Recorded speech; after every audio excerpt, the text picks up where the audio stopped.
Hello, everyone, and welcome to this podcast. And today I have with me the wonderful, unstoppable machine that is Kaddy Thomas. Welcome, Kaddy. Hello. Thank you, Amanda. Thank you for joining me. So, you are CEO of Carers Collective, and you are a speaker and you are our coach. And we're going to talk about a lot of what you do in just a second. But before we do, I'm going to ask you some questions so we can get to know you a little bit better.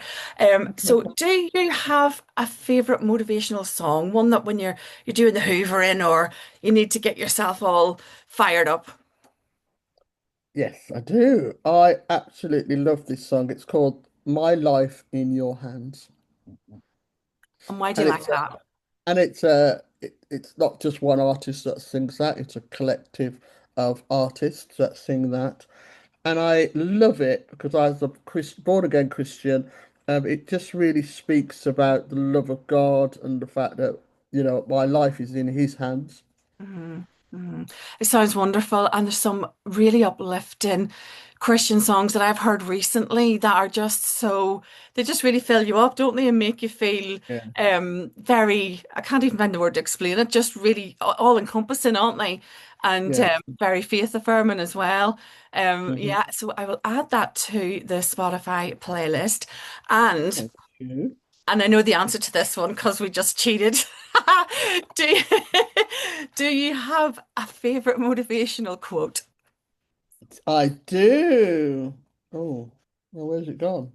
Going to reveal a little bit more about you now with this one. Taking no risks will be your biggest risk. And who's that by? Stephen Bartlett. Yes, he's a very interesting character. And yeah, and his book is incredible. And of course he has a podcast, but he does have some incredibly wise things to say that kind of stop you in your tracks, don't they? And make you think, well, actually, that's really, really true. But yeah, we both discussed we're risk takers, aren't we? So but Absolutely. yeah, if you don't take a risk, you're not going to get anywhere, are you? So No, it's no. it's nice to feel a little bit validated by the wonderful Stephen Bartlett. So yeah, quite like that one.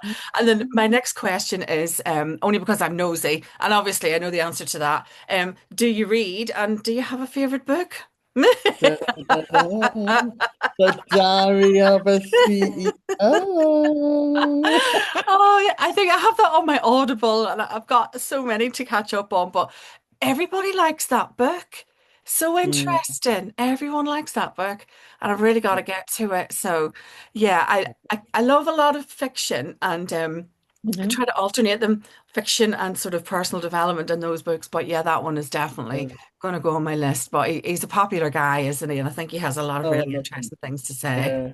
Yeah, And what definitely. I really love about him is even though he's a millionaire, many times over, he's really grounded.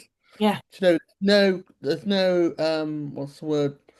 It's no, it's just, yeah, he's just very grounded, very real, No very airs or open. graces. Yeah, he just Yeah, yeah, just normal. Yeah. yeah, Yeah, I get yeah, that I get that vibe from him. He just seems to be the same person he always was. And yeah, he likes to reflect on where he's come from. And yeah. he demonstrates his learning, doesn't he? Yes. Well, anyway, on to you. So tell me about your business, your brand, how it started, and what it is that you do. So, so Carers Collective was born out of a lived experience. I am a mother, I'm a full-time carer, I am a care manager, I am also a business entrepreneur. And Elijah, who's my now 20-year-old son, how I like to introduce Elijah to people is that he loves women with blonde hair and big boobs. And the reason why I like to introduce him like that is because before his condition and his healthcare needs, he's a man, he's an individual, he's got character, he's got charisma, um, he's got a really amazing sense of humor, and loves the great outdoors. So 11, yeah, it'd be 11 years ago. in April, we got a basic Elijah needs round the clock care, 24, 2 to 1, 24/7. And his team is a combination of registered nurses and healthcare support workers. And so 11 years ago, I successfully managed to get Elijah a personal health budget, which is a pot of money. So instead of having a care agency or care provider come in and provide that support, the health authority give Elijah a pot of money so I can manage his team and manage his healthcare package. The One of the challenges with managing that is that you don't get external support. So I became a manager, but I didn't get the external support. So I became, so I kind of had to kind of learn, well, I did, I learned on the job essentially, but I became too, I think because I was employing carers and nurses to come and support. So I was interviewing, I was selecting, I was organising training, and because these people, human beings, were coming to support my son, I kind of felt that I needed to make sure that they were well supported.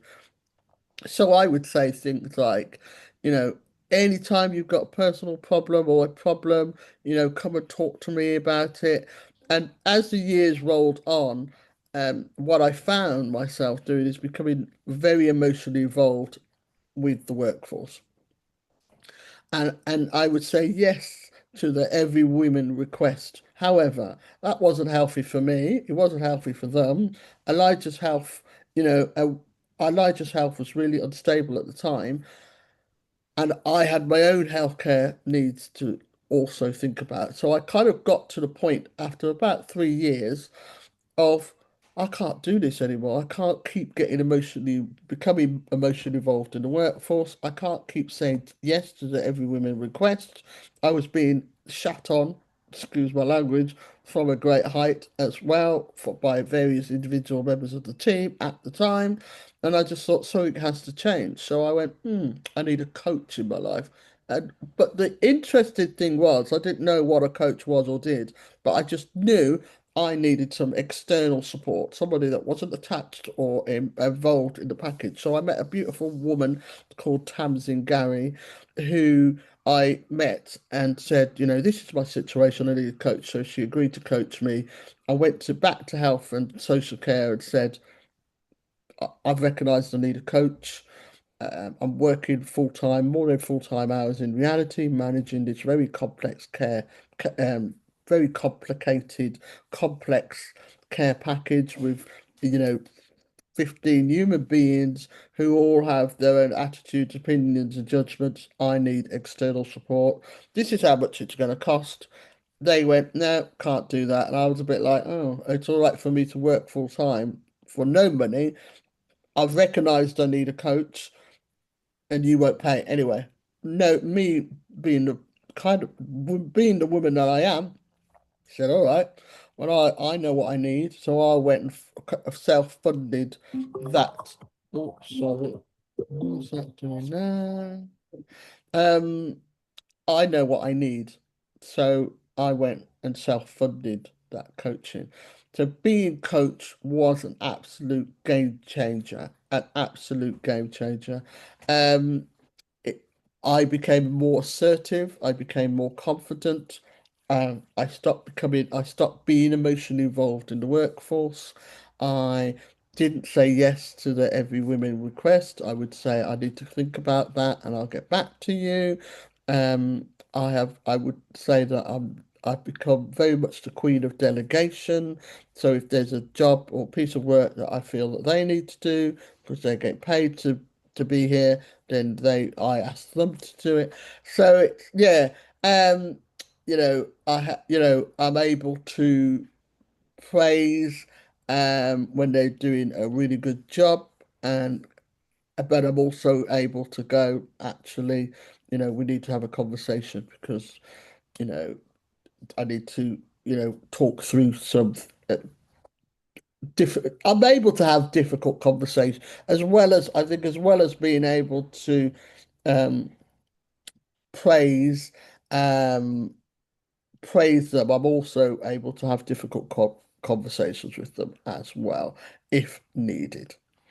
So probably maybe 2 or 3 years into being coached and seeing the transformative change that it was having on me, I thought, well, how many more carers? So it's interesting. I've almost stopped, I haven't stopped using the word carer, but now what I say in business networking circles is I support people who who provide additional support for their loved one. And the reason why I've changed my language in terms of what I now say is because when I used to say to business entrepreneurs, "Oh, I care for carers," their body language would tell me, "Well, how is that relevant to me?" And the conversation would kind of stop.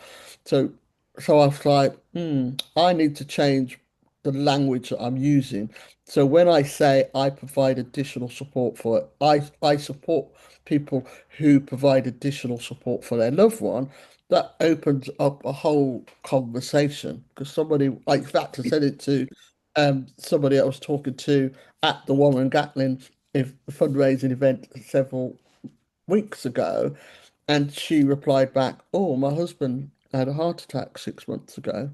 If I'd said to her, "Oh, I care for carers," she probably wouldn't have told me that because Yeah. she doesn't identify herself as a carer. Because the reality is she's a wife, Yeah. Hmm. first and foremost. Hmm. Um, so yes, so I, after being coached, go back to, my whole coaching experience, I just thought, well, how many more carers are out there who are firefighting, planning, liaising, communicating, managing a team of carers and nurses without any external support? I thought something so Carers Collective essentially was born, and I one of the networks that I belong to, I had a conversation with a lady called Kerry Seymour, who's a solution focused hypnotherapist. And I said to her, you know, we had a one-to-one and we shared um, each other's passions in terms of our work. And I said to her, well, shall we explore maybe doing a group solution-focused hypnotherapy program online for carers? So, so that was, yeah, 5, 6 years ago. So we started delivering these solution focused hypnotherapy coaching programs, although now we call them building resilience and well-being programs for carers, because we thought solution when you're doing a 60-second pitch at a network, oh, I deliver or I organize solution focused hypnotherapy, it's a bit of a gobful. Yeah. So we now call the programs building resilience and well-being programs. And the thing about solution-focused therapy is it doesn't focus on your past, doesn't even focus on your current situation. What it does is it enables you, it gives you or resources you with the tools to be able to manage, navigate the day-to-day challenges that we often face as carers. And we delivered the program online over a 6 week period for 90 minutes each week. The beautiful thing about doing it online was that there was no geographical restriction in terms of um in terms of in terms of reach. Hmm. Um we're not currently running the programs at the moment because we need more funding to enable that to happen. However, last and the lives that have been changed as a result of carers attending that program has been amazing and transformational. Carers often came to us burnt out, fatigued, stressed, overwhelmed in week one, and by week six, there'd been a clear mental shift, and they'd say to us, whilst our circumstances haven't changed, our mindset and the tools that we now have made a massive difference to our lives. I can completely see it because even just when you mentioned the change of vocabulary, and I wrote that down, additional support for loved ones, of that you noticed that people's eyes glazed over when you mentioned carers, just those Mm, subtle tweaks changes people's perspective. And then you said about the lady who didn't identify as a carer because she was a wife. And mm, then when you reposition that vocabulary again, and she's given additional support to her husband, and all it just fascinates me that there are so many carers who aren't identifying as carers, but when you've changed that vocabulary, and it must be it must be so isolating for people who are in that situation or who suddenly find themselves in that situation and don't know where to go, but because you were in that situation and didn't know what you needed, but then thought you needed a coach, and I say that all the time. I'm a qualified coach as well, and the reason I'm a yeah. qualified coach was because I needed coaching when I didn't know I needed coaching, and someone Mhm. coached me. I didn't even Yeah. know what it was, and Yeah.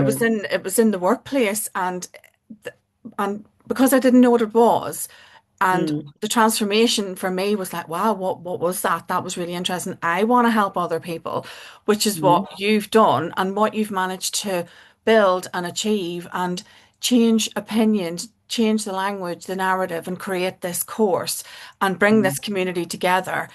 I just think it's really, really interesting, very, very much needed. So, mm. do people find you, or do you find the people, or is the Carers Collective being referred? How does it all come together? Um, I think it's a combination of people, us being people, organisations signposting um, carers or individuals that provide additional support for a loved one to us. Um, we're on socials. We've got socials. We've got websites. We've just Google um, give give Mighty grant Google. give grants to non-profit and charities. So I've just set up an account, and a Google Ads grant account, which is very, very exciting. So that I think having that Google Ads, thanks to Google Ads, I'll give a shout to Google Ads, grants. Um, Thanks to them, the reach now is going to be is going to explode. Ooh, Yeah, it's going to explode, I believe. yeah, definitely. And I'm Yeah. thinking about the person who's sat at home finding themselves in that situation, and I'm wondering what is it they're going to put into Google to find you? You know, what is it? Because are they going to say, I need help because I'm a carer, or carers help? And it's just interesting to know what it is that they're going to be doing. But you did something very exciting yesterday, if you're willing to share, and that's going to help with some exposure, isn't it? So a couple of months ago, I had an email from Molly from the BBC saying, from Songs of Praise, Wow. saying, we've come across your story. We would like to, would you be interested in appearing on Songs of Praise? I was like, ooh! So That's obviously I checked amazing. to Yeah. make sure that she was kosher, and she is, obviously. And the BBC, I had a crew, beautiful crew, came down yesterday and spent the whole day with me and Elijah and his Oh, team wow. and filmed us.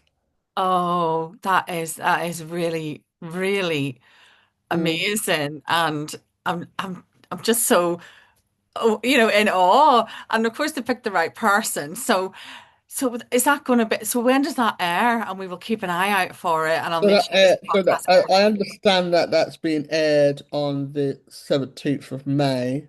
What is quite incredible about this whole opportunity um, is that it just came out, it wasn't like I was, um, it wasn't like I was communicating with the BBC. They found me as a result of the PR that Yeah. I've had over the years. Um, and where am I going with this? So yesterday morning, I had a mixture of emotions, a mixture of excitement, but I could also feel myself welling up because I was just like, oh my word. I mean, this is this is this is it's just incredible.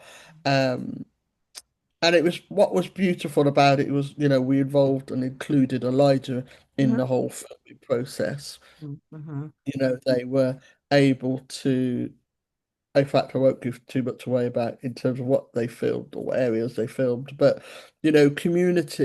community and being part of a community for me is really important. And as carers or as humans that provide additional support for a loved one, it's isolating, Yeah. it's lonely, it's lonely. We walk a lonely in some respects, even if we've got really good family support around us, um, it's a lonely journey because when you're sharing with somebody who isn't in that position, it's hard for them to even identify, for example, what you're talking about or what you're going through.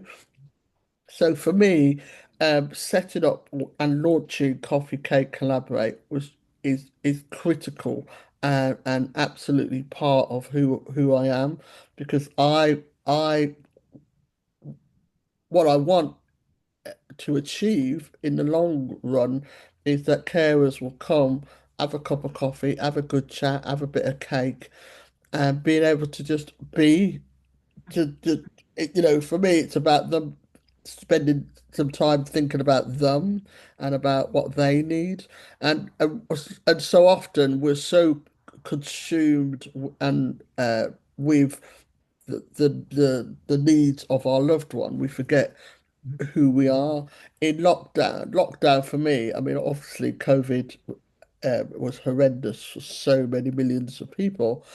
Um, in fact, billions of people when you think about the worldwide epidemic.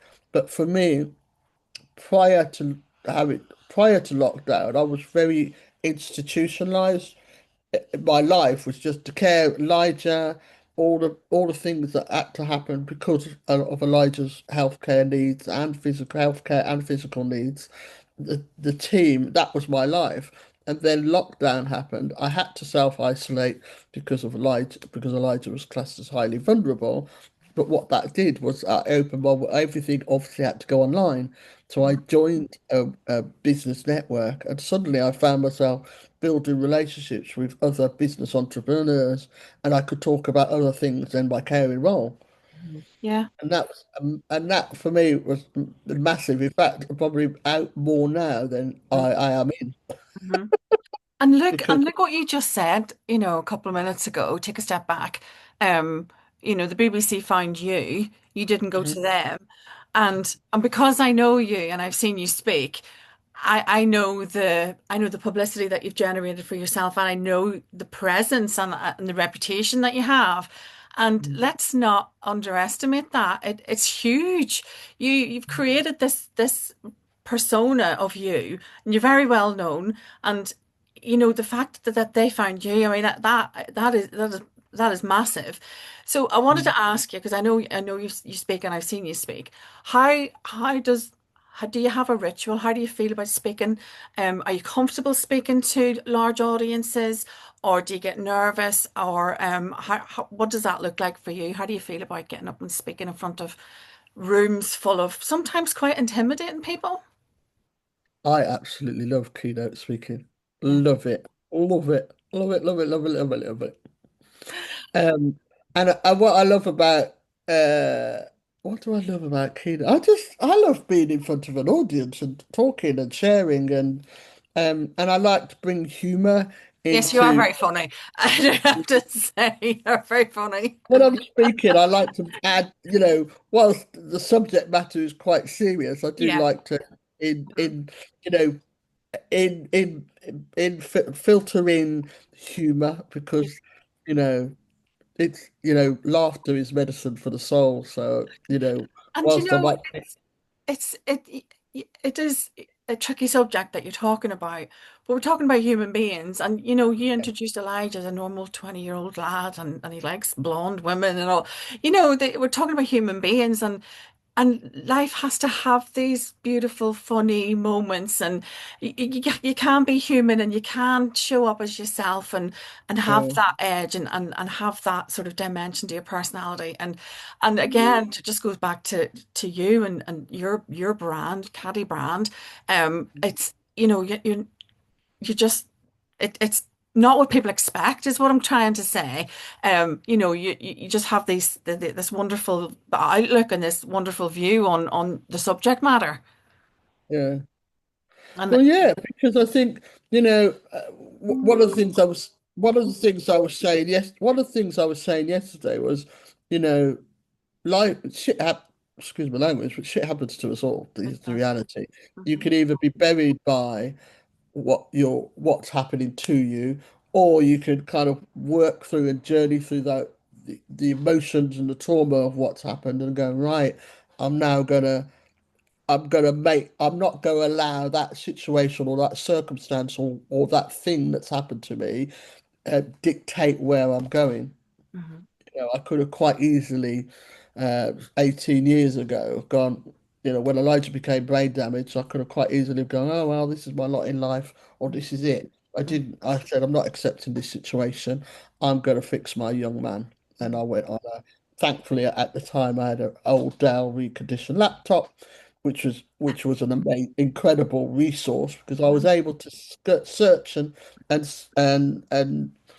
I was able to search the internet about, you know, good rehabilitation facilities or support mechanisms that were going to fix my young man. And it's the same when you're a carer. Okay, I'm feeling burnt out. I'm feeling fatigued. I'm feeling like I need a break. What can I do? Is there a support group out there, or is there somebody I can pick up the phone to and just have a conversation with?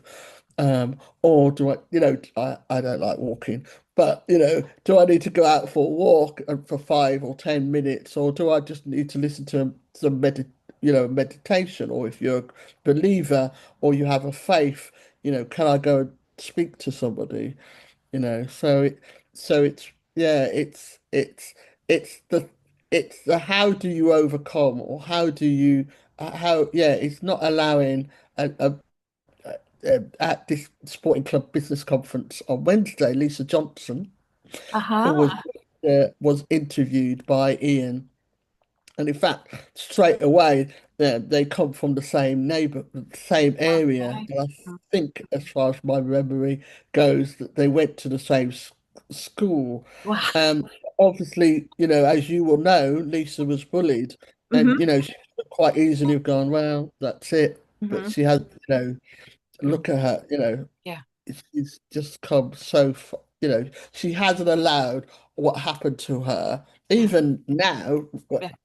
if she gets trolled and even bullied online, um, she doesn't allow that to stop her from being the successful woman, business entrepreneur, mother, wife that she is.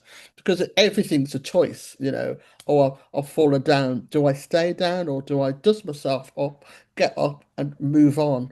Everything's a choice in terms of and well, carers, when I say that, might go, well, being a carer isn't a choice. What I'm not talking about. Hmm. Um, we choose to be carers, because we don't choose to be carers. What I'm saying is that what happens in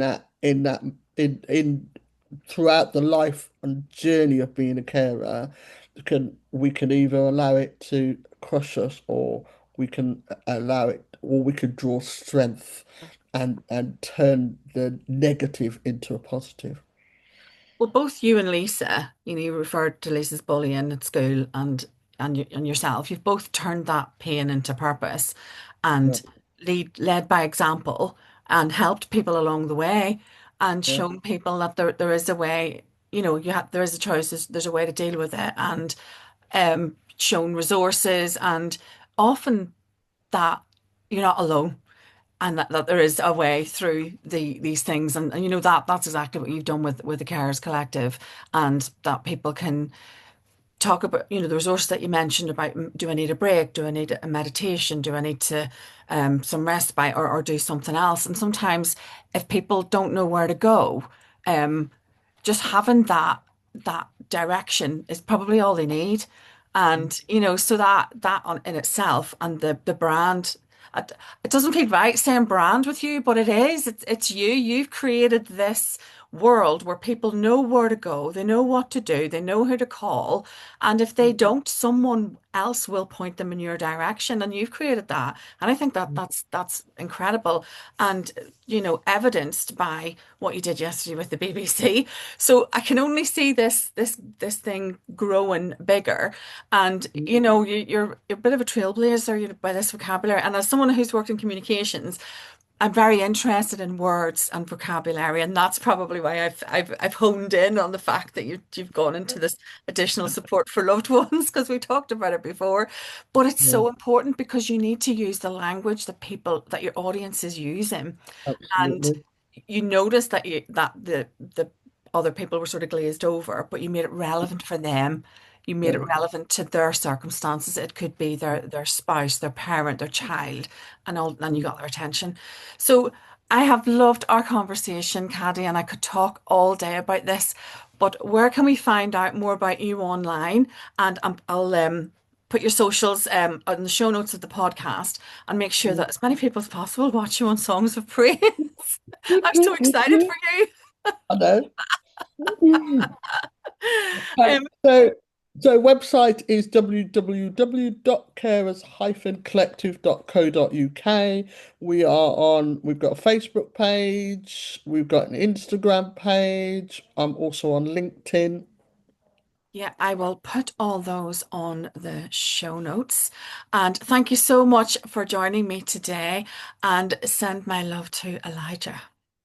Well, thank you. Thank you for inviting me on your podcast, Amanda. It's been amazing and great to speak to you. Thank you.